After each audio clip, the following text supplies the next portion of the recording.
The photo thing, I noticed that I felt like looking at that photo of me, it felt like it was my child and not myself, is what I kind of realized after a while. Because, and I don't know how long it took to have that different perspective on the picture, but it made me, I think the way it helps is like you know, how I was putting that little girl down at first and making fun of her, and then after a while I just felt like she just had such a innocent face, and seeing it as my child rather than myself.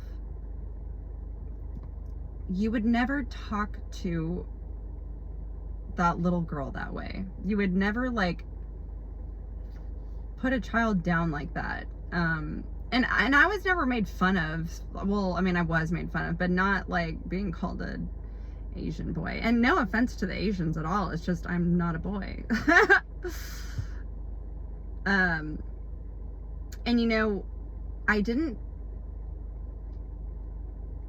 it's really weird to connect these dots, because I don't normally, I don't feel like I have like the way I talk to myself or talk about myself, or I don't put myself down. I know that some people do, like they have like a harsh inner critic or whatever.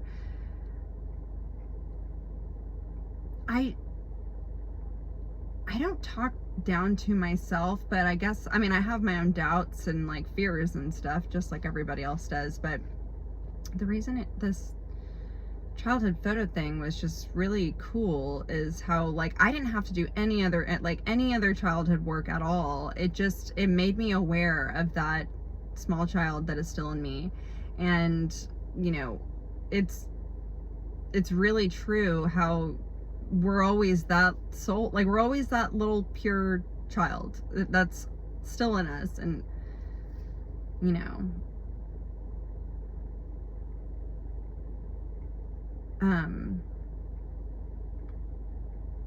I guess when you're constantly aware of that child, your inner child, you treat yourself a little differently, I guess. You don't want to like shame and blame and talk down to that child. Therefore, you're doing that a lot less to yourself. And even though I don't have like this like harsh inner critic that like puts me down, at least I don't think, there's other ways we do it. There's other ways that we're like self-destructive, you know, like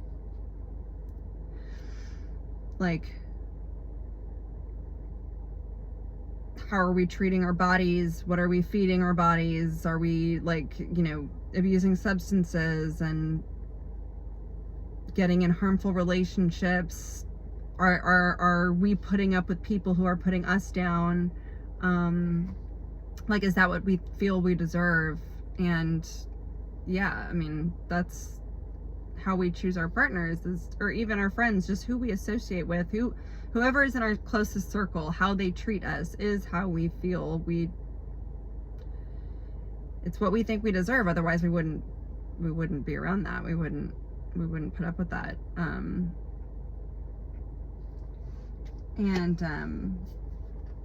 You know, over time, when just as I started healing my triggers one by one, it had me kind of evolving from the types of people I used to be very close with, and you don't relate the same, and the conversations that you want to have are a little different, and like you're even not as entertained by the same things that you used to. Like I used to watch reality TV all the time, and now like that does not even cross my mind. It's like it doesn't exist anymore. It's weird. Like now I'm always like wanting to learn. I'm always listening to podcasts. I'm very like, I ask a lot of questions. I don't feel afraid of not knowing something. I'm not so afraid of like being bad at anything, because I know I'll be bad at stuff, and like I expect that to happen. So it's like the fears around failure, you know, like a lot of people have that fear of failure, but you know,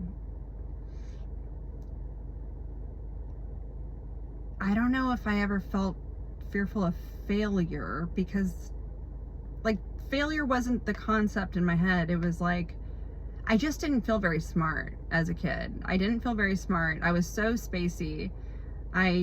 Who knows what I was like sitting in school thinking about, because I could not concentrate for shit. And yeah, I felt very out of place. I did not feel very smart. I also was a very premature baby, so I was a lot smaller than all the other kids, a lot smaller, with very big hair and just a tiny little body.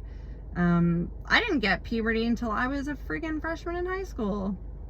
Like, I was that late of a bloomer. So, yeah, like my fears were mostly around just kind of like, I felt like I was a little slow. I did really connect with the autistic kids. I always loved the autistics.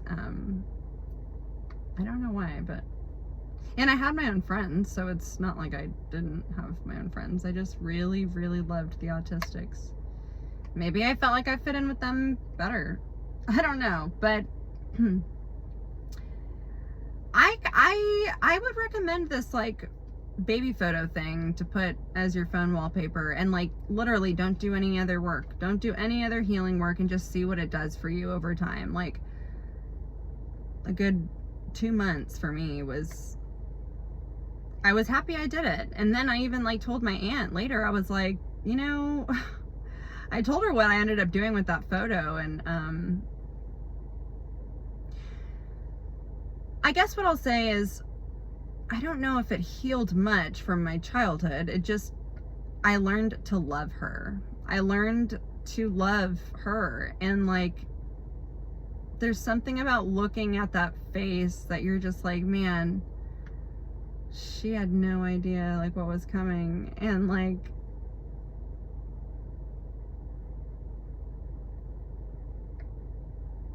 all this like regret and blame and shame that we carry, and like we look back at things and we just have all these regrets and stuff, and it's like, even those things, when you look at this picture, I'm telling you, I mean, I don't know, this is just what it did for me. It's like things make a little more sense looking back, like looking at things in reverse. I don't know what that has to do with the baby photo. And to be honest, I never even like ended up researching why a therapist would suggest that people do that type of thing. I didn't really find out what that exercise was supposed to do for people. I'm just sharing what I experienced from it. And it's like a very simple thing to do. Like anyone could do it. I don't see why anybody wouldn't want to do it, because like we have no idea what still lives within us. We don't know what those limited beliefs are. And like, you know, I say that I don't like put myself down, but like maybe I just haven't been aware of it, because I have had my fair share of like self-destruction over the years. I mean, like my first relationship was pretty fucking fucked up, and like I guess abusive towards the end, but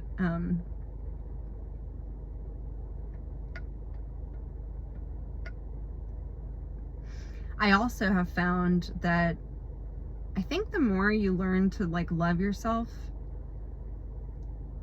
your pure essence, your pure soul, the inner child in all of us, I think the more we like are in contact with it, the more we are playful in life, the more we like,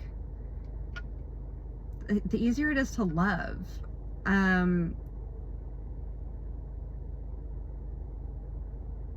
And you realize, like, as you age, you aren't as playful anymore. And we are so fearful of failure. But, like, if you connect with your inner child, you're not so afraid of failure. Kids aren't afraid to fall down. They don't judge themselves. They don't just quit.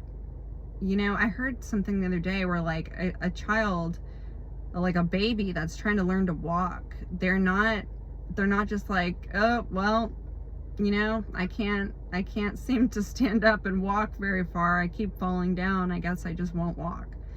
You know, so like if we have to go back to like those years where we were like crawling just to like connect with like our purest soul, where we weren't doubtful or hard on ourselves, it's just really useful and meaningful and effective. And like I guess when you can kind of like go back to those ages, you just start to have compassion. You start to have compassion for yourself, and then having compassion for yourself, you have it for others, like just automatically.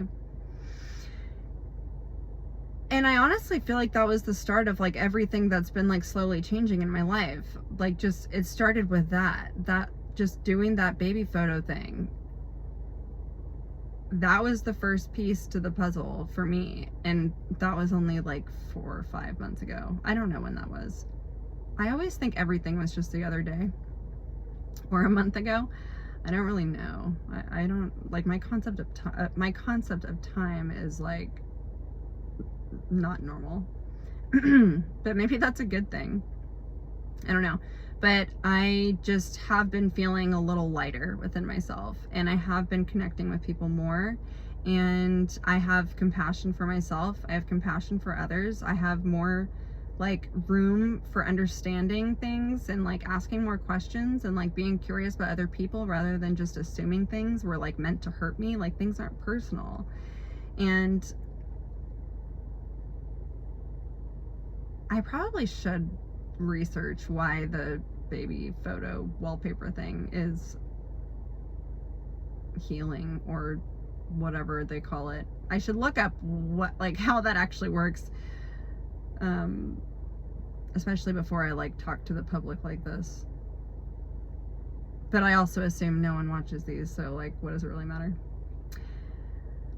I also just think it's really important to document things, to record our thoughts and our lives like by the day when we have like little insights or just when we notice that things are feeling a little different, whether that be good or bad. I think it's really good to record and document and write these things down, because that's another thing. Like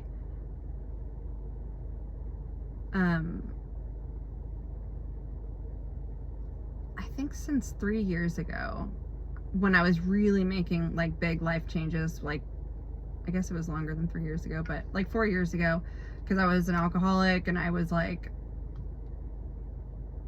barely getting through the day, and I was like, you know, I didn't have a job, I didn't have my own apartment, I was just a loser. I really don't like that word, but I did feel like a loser.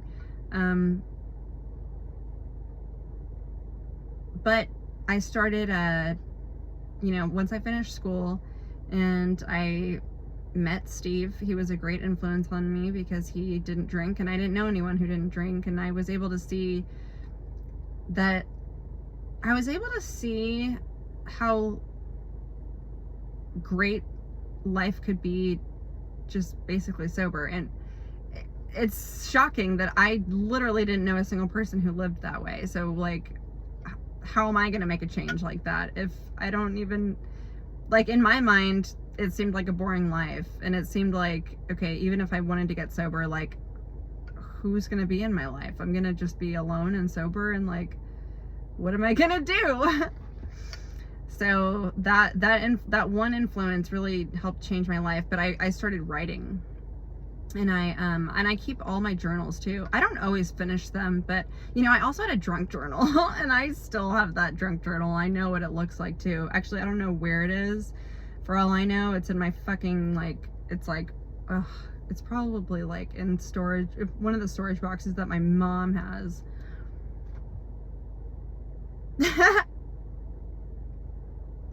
Whatever, I'm not ashamed of it. It's not like that's still my life. But like, if you were to flip through that journal, like, I look like I'm a, like, you would think that I'm a psycho, like a for real, like, lost her mind, like, crazy girl. But yeah, I've had journals from like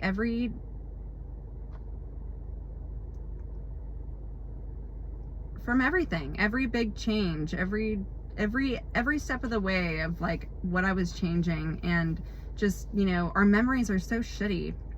It's really truly bizarre how we don't remember our lives. Like, we can remember some things from a year ago, but like, we don't know what we were thinking or feeling each day. We don't remember like the little decisions or the little things that happened each day. And it's kind of hard to like see your progress with things, or to know, like, I just think the times that I have randomly found an old journal and I flipped through it, even if it was just like a year ago, I'll be like, wow, like, I really have grown, because your thoughts change, the quality of your thoughts change. I mean, in my case, it got better.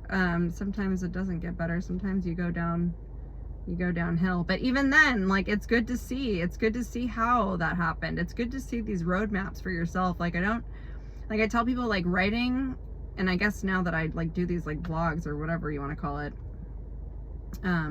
it's not so like therapeutic in the moment. It's going to be useful later. It's going to be useful in the future. And I know that to be true. And I honestly feel like videos are probably a little bit more impactful to have records of.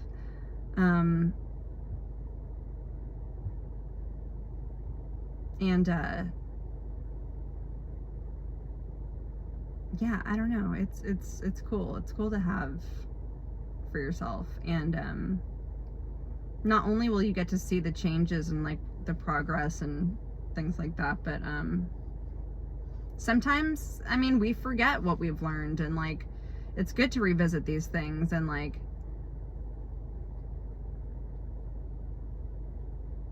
the whole reason I started this channel was because, you know, I don't want to save everything to my phone and to my iCloud. I want to have it somewhere else where, like, because even if I lose my YouTube account password or whatever, I want to be able to like maybe just find myself years down the road like on YouTube, and just maybe just look at these videos and like, hopefully I won't cringe, you know.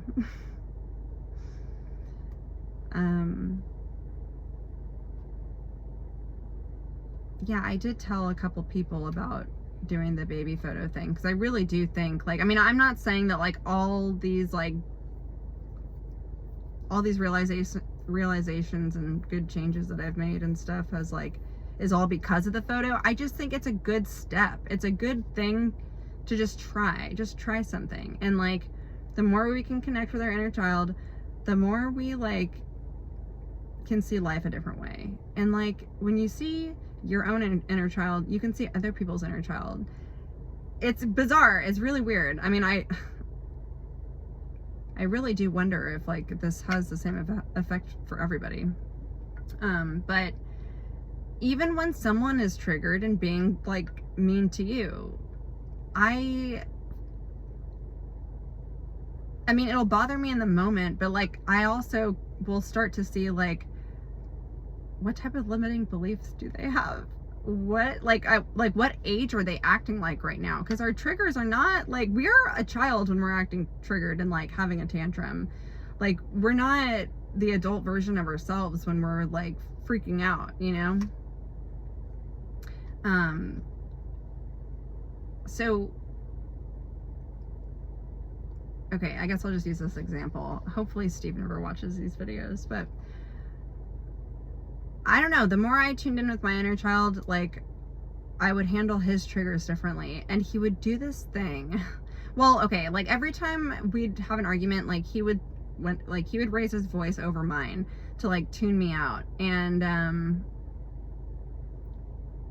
sometimes he would just talk over me on purpose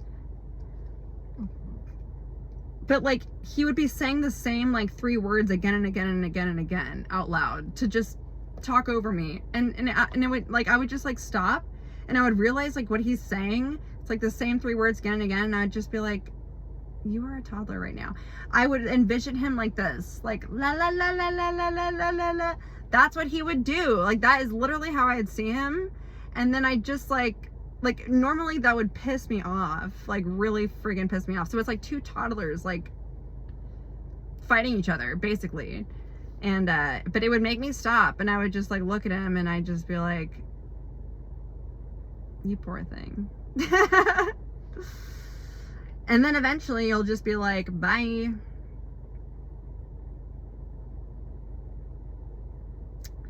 It's unfortunate. I don't know. I think our human life on Earth is like we're supposed to heal our inner child if we want like the most like fulfilling, you know, open-hearted, meaningful life. Like I think it all goes back to like those ages, and some people never do. Some people never want to go back to their childhood like that. And yeah, I can understand it's pretty tough. It can be pretty tough. But it's just really nice to be able to love,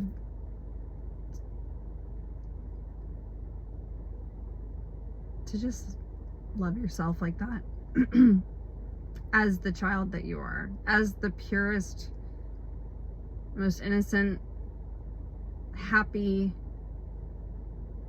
kind soul that we all once were, and that we all still have in us. And I do believe that when you can connect to that, you're kind of more resilient in this life.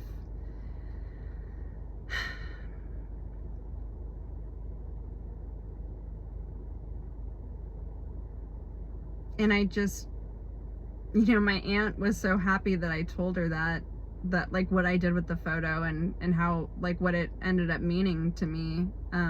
People love to hear that stuff, you know, like when we make meaning of things. Like I'm gonna be a broken record talking about making meaning of things in like every one of my videos, because I do make meaning of things.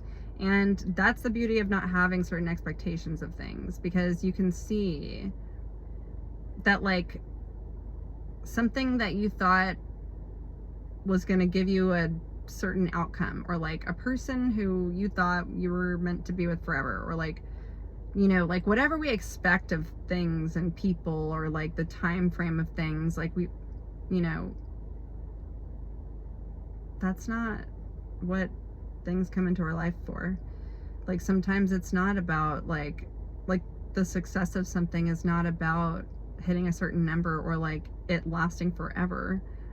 Like a failed relationship could absolutely be a success, and you cycled through it. That was all it was supposed to be. Did you learn something from it? What did you do with like something painful? Did you grow from it? Like do you have like a new meaning as to like why it happened that way? Can you place a good meaning on something hard that you went through?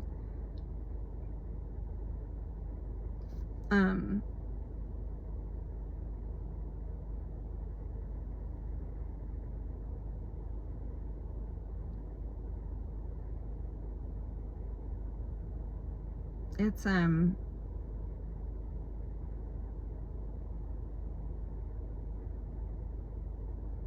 think that's what it's all about. Seeing things as lessons for growth, and how to love things, how to love it, how to love whatever it is. It's for your highest good. And I mean, it's a hard thing to believe that, but you will believe it if you allow yourself to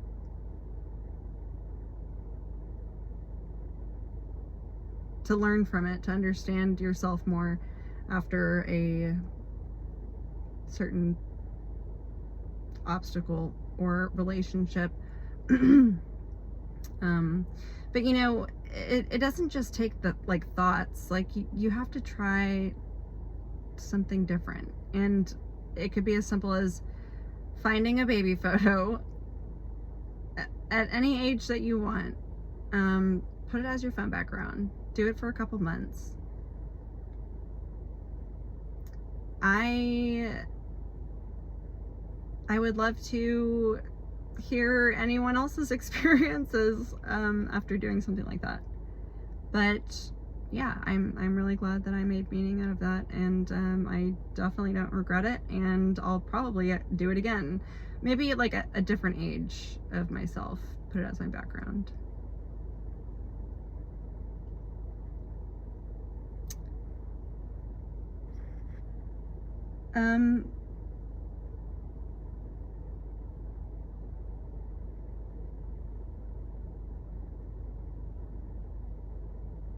Peace and love.